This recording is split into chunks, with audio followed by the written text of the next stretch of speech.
Сәлем. 2016 жыл шын өтірігін Адинаның өзінен сұрап аларсыңдар. БН тобы енді шығып келе жатыр.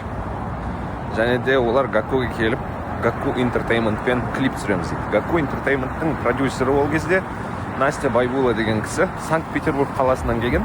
Және де Қазақстанда көп нүктелерді біле бермейді. Соның арқасында ізденісі күшті да оны. Сөйтіп ол бір джинсы сататын магазин тауып алады сол клипке дайындалып жатқан кезде. Сол магазинді аралап жатқан кезде кассада тұрған бір сатушы қызды көріп қалады. Өте әдемі, сұлу. Бір ол кезде 18-дерде шамасы. Сөйтіп ана қызға келіп клипке түскің келе ме дейді. Ол қыз әрине жоқ демейді. Осылайша топ-томпақ бейне баянында бірінші рет Адина Бажан пайда болады медиа кеңістікте.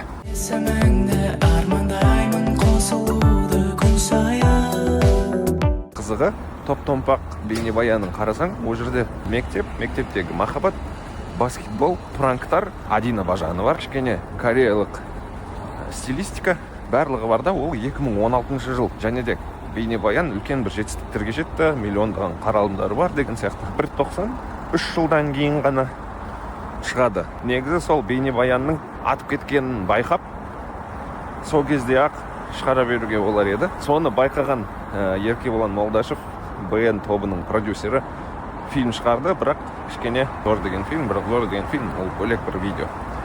Сол күндеріңіз сәтті өтсін, ауырмаңыздар. Жоқ.